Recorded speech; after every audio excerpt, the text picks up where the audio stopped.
आपके भीतर बैठे परमात्मा को मेरा प्रणाम। क्या आप भी ब्रह्मचर्य का पालन नहीं कर सकते? आप ही नहीं, दुनिया के 95% लोग ब्रह्मचर्य का पालन करने में असफल हो जाते हैं।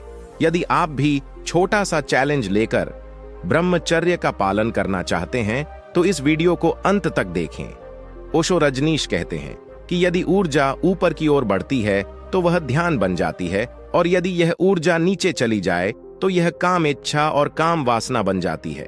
ब्रह्मचर्य क्या है?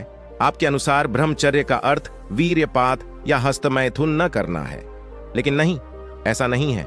सिर्फ वीर्यपात न करना ही ब्रह्मचर्य पालन नहीं कहलाता। आयुर्वेद के अनुसार 5 इंद्रियों को संयम में रखना ब्रह्मचर्य कहलाता है। आज के आधुनिक युग में ब्रह्मचर्य का पालन करना कठिन हो गया है, लेकिन असंभव नहीं। आज का 16 साल का लड़का आज सब कुछ जानता है। इसका बड़ा कारण मोबाइल फोन है।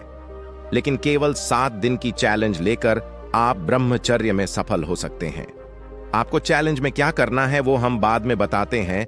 उससे पहले ब्रह्मचर्य पालन करने के लाभ देखते हैं। आपका आत्मविश्वास बढ़ेगा। आप लोगों से आंखों में आंखें डालकर बात कर पाएंगे। आप अपने सपनों को पूरा करने में सक्षम रहेंगे। आपकी याददाश्त बढ़ेगी। यदि आप निरंतर ब्रह्मचर्य का पालन करेंगे तो आपको दैवीय शक्ति का अनुभव होगा। आप खुद पर गर्व महसूस करेंगे। आपका शरीर स्वस्थ और ताकतवर बनेगा। आप अपने दोस्तों के बीच अपनी एक अलग छवि बनाएंगे।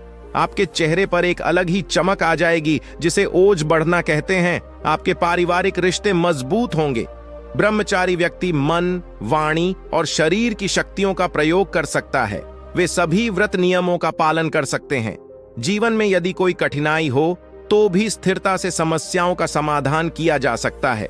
मनोबल बढ़ता है, अर्थात वह जो मन में ठान लेता है वह कर सकता है। यदि कुछ वर्षों तक संयम पूर्वक ब्रह्मचर्य का पालन किया जाए तो वीर्य के ऊपर होने पर ये सभी शास्त्र और पुस्तकें मन में धारण की जा सकती हैं। ब्रह्मचर्य का पालन करके वह अपने द्वारा अपनाए गए सभी व्रतों का पालन कर सकता है। प्रगति हो सकती है, रोग प्रतिरोधक क्षमता बढ़ती है और शारीरिक स्वास्थ्य अच्छा रहता है। ब्रह्मचर्य से शारीरिक बल, मानसिक बल और बौद्धिक बल बढ़ता है। अब देखते हैं ब्रह्मचर्य का पालन कैसे करें। आपको ऐसे वीडियो, किताबें या तस्वीरें नहीं देखनी चाहिए जो विषय की इच्छाएं या कंपन जगाती हो। आपको विपरीत लिंग की संगति से बचना चाहिए।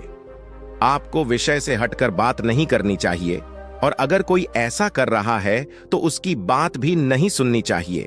आपको उन सभी स्थितियों से बचना चाहिए जो विषय विकार की ओर ले जाती हैं। यदि मन में विषय का विचार उठे तो प्रतिक्रमण करना होगा। जो व्यक्ति ब्रह्मचर्य का पालन करना चाहता है उसे इस बात की जानकारी होनी चाहिए कि कुछ खाद्य पदार्थ कामोत्तेजना बढ़ाते हैं। उन खाद्य पदार्थों को कम करें। घी, तेल जैसे वसायुक्त भोजन कम से कम खाएं। आपको दाल, चावल, सब्जी, रोटी खुलकर खानी चाहिए और उस भोजन की मात्रा कम रखनी चाहिए। आपको रात में ज्यादा नहीं खाना चाहिए, चाहे तो दोपहर में अधिक खाएं। को प्याज, लहसुन, आलू आदि कोई भी जड़ नहीं खानी चाहिए। सत्संग के माहौल में रहे, क्योंकि कुसंग ही विष है। तुम्हें कुसंग से बहुत दूर रहना चाहिए।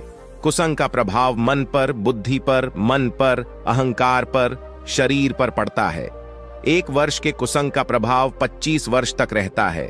आपको ब्रह्मचारियों की संगति में रहना चाहिए, अन्यथा आप ब्रह्मचारी के रूप में पहचाने नहीं जाएंगे। आप अपनी प्रजा के दोषों की रक्षा न करें और ब्रह्मचर्य का पालन करें। यह आपको जो भी मार्गदर्शन देता है उसका पालन करके आप अपनी गलतियों से बाहर निकल सकते हैं और आध्यात्मिक प्रगति कर सकते हैं। अब बात करते हैं चैलेंज की। तो सबसे पहले अपने मन में यह दृढ़ विश्वास बना लें कि मुझे ब्रह्मचर्य का पालन करना ही है। आपने कई बार ब्रह्मचर्य का पालन करने की कोशिश की है, लेकिन दीर्घकालिक योजना के कारण सभी असफल रहे। शुरुआत में सिर्फ 7 दिन का टारगेट रखें। 7 दिन तक अपने आप से कहते रहें, मैं अपने मन को भटकने नहीं दूंगा, मैं वीडियो नहीं देखूंगा, मैं नियमित ध्यान करूंगा, मैं अपने मन को नियंत्रित करना चाहता हूं, मैं मसालेदार तला हुआ खाना नहीं खाऊंगा। आपको यह जानकर आश्चर्य होगा कि मसालेदार तला भुना खाना न खाकर भी ब्रह्मचर्य का पालन किया जा सकता है। जी हां दोस्तों, इसमें मौजूद तीखापन के कारण आपके अंदर तमोदोष उत्पन्न हो जाता है, जिससे आप ब्रह्मचर्य का पालन करने में असफल हो जाते हैं। हो सकता है कि इन 7 दिनों में आपको कई परेशानियों का सामना करना पड़े, लेकिन जो धैर्य से मन को जीत लेता है वही वीर पुरुष कहलाता है। अपने आप को व्यस्त रखें ताकि आपके पास गंदे विचारों के लिए समय न हो। आपने 21 और 90 डेज रूल्स तो सुना होगा। किसी भी चीज को अगर हैबिट बनानी है तो आप उस चीज को 21 दिन तक करिए, और अगर इस चीज को जीवन का नित्य क्रम बनाना है, कंटिन्यू 90 दिन तक करें, आप जरूर सफल होंगे। आप बार बार कोशिश करते रहिए। मुझे उम्मीद है आप आज से ही पूरे 7 दिन का चैलेंज लेंगे और जरूर जीतेंगे। Best of luck. कीमती समय देकर कमेंट में अपनी वीडियो के संबंधित सुझाव जरूर लिखें और हमारे चैनल को सब्सक्राइब जरूर करें। बहुत बहुत धन्यवाद।